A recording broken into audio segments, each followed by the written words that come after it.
Hello everyone. आज मला सांगायचं आहे, जरा तुम्हाला एक सल्ला अजून एक द्यायचा आहे स्टुडंट लाईफमध्ये, की तुम्ही जेव्हा अभ्यास करायला घेता, त्यावेळेला तुम्ही 2 दिवस 3 दिवस लगातार अभ्यास करता, जर दाखवतात.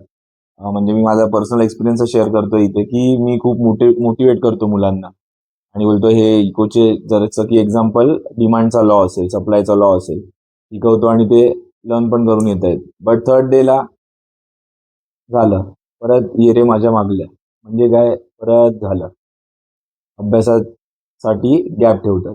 जर असा गॅप छोटा छोटा गॅप नंतर मग मोठा होऊन फरक होऊन जातो आणि मग आपण खूप मागे राहतो कॉम्पिटिशनच्या आणि मग पर्सेंटेज आपले खूप कमी येतात.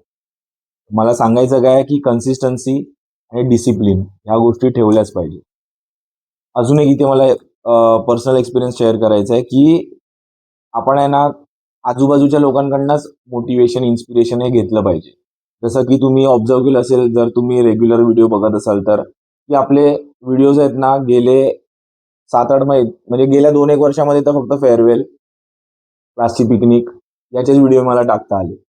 हां, आता ते एक्सक्यूज तर देऊ शकतो मी, "अरे घरी असं झालं, तसं झालं" किंवा एक्झामचा पॅटर्न, न्यू एज्युकेशन पॉलिसी आली, त्याच्यामुळे 12-12 सब्जेक्ट्स आले वगैरे हे सांगू शकतो. बट द थिंग इज, हे असं नसलं पाहिजे, हे एक्सक्यूज नसलं पाहिजे.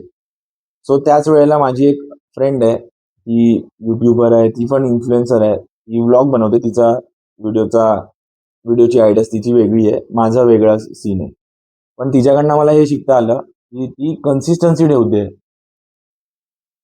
आणि असंच मला बोलायचं तुम्हाला, की आपल्याला ना मोठे-मोठे सेलिब्रिटीज त्यांचे एक्झाम्पलच घ्यायची जरूरत नाही.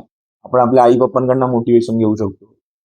आपण आपल्या मित्र-मैत्रिणींकडनं मोटिव्हेशन घेऊ शकतो, की ते त्यांच्या लाईफमध्ये कसं चांगल्या गोष्टी फॉलो करतात, डिसिप्लिन करतात. माझे अजून तसेच दोघे मित्र आहेत. ते 2 मित्र माझे गेले 6 ते 7 वर्ष कंटिन्यू जिमला जात आहेत.